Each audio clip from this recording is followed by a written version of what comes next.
Hi అండి, అందరికీ నమస్తే. ఈరోజు వీడియోలో టేస్టీగా సింపుల్గా కొంచెం కొత్తగా బజ్జీలు ఎలా వేయాలో ఈ వీడియోలో చెప్తానండి. వీడియో చూసాక మీరు కూడా ఒకసారి ట్రై చేయండి. అయితే తమ్ముడు ఎప్పుడు కూడా బయట నుంచి వచ్చేటప్పుడు తీసుకొస్తాడు. అలా చాలా బాగుంటాయి బజ్జీలు అయితేనే. అలాగే అస్తమానం తెచ్చుకొని తినాలంటే తినలేం కదా అనేసి ఈరోజు అయితే నేను అలాగే ట్రై చేశాను. చాలా బాగా కుదిరేయండి బజ్జీలు అయితేనే. మీరు కూడా వీడియో చూసాక ఒకసారి ట్రై చేయండి.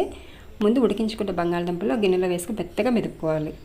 ఇలా మెదుపుకున్న తర్వాత సన్నగా తరిగి పెట్టుకున్న ఉల్లిపాయలు, పచ్చిమిర్చి, కొత్తిమీర కూడా వేసుకోవాలి. ఇలా వేసుకున్న తర్వాత తగినంత ఉప్పు, కారం, ధనియాలు, జీలకర్ర పొడి, కొంచెం గరం మసాలా పొడి, ఒక చెక్క నిమ్మరసాన్ని వేసుకుని మొత్తంగా కలుపుకోవాలి. ఇలా కలుపుకున్న తర్వాత ఒక పావు స్పూను వాము కూడా వేసి మరోసారి కలుపుకోవాలి. ఇలా అంతా కలుపుకున్న తర్వాత దీన్ని ఒక పక్కన పెట్టేసుకోవాలి.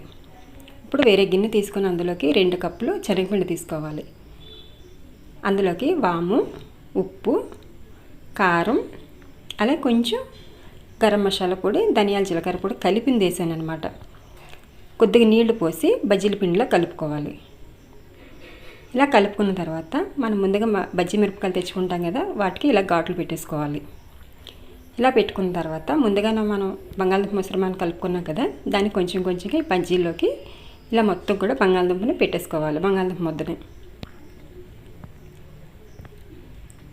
మిరపకాయకి ఎంతైతే పడుతుందో అంత పెట్టేసుకొని ఒక్కొక్కటి అలా పక్కన పెట్టేసుకోవాలి. ఇలా అన్నీ ఒక పక్కన పెట్టుకున్న తర్వాత మనం ముందుగా కలిపి పెట్టుకున్న బజ్జీ పిండిలోకి ఒక చిటికెడు వంట సోడా వేసి మొత్తం ఒకసారి కలిపేసి ఆ తర్వాత మరుగుతున్న నూనెలోని బజ్జీలు వేసేసుకోవడమే.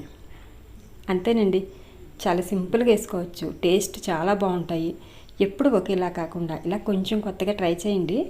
చాలా బాగా కుదురుతాయి బజ్జీలు అయితేనే. ఇలా అన్ని వైపులో కాలిన తర్వాత వేరే ప్లేట్లోకి తీసేసుకోవడమే. ఇలా అన్నీ కూడా వాయికి అంటే కళాయికి ఎన్ని అయితే పడతాయి అన్నీ వేసుకుంటే చక్కగా వేగుతాయి అన్నమాట. అంతేనండి, టేస్టీగా మిరపకాయలతో బజ్జీలు అయితే రెడీ అయిపోయి. చూసారు కదండి, వీడియో నచ్చిందని అనుకుంటున్నాను. నచ్చితే లైక్ ఇచ్చి షేర్ చేసి సబ్స్క్రైబ్ చేయండి. మీరు తయారు చేశాక మీకు ఎలా కుదిరిందో కామెంట్ చేయండి.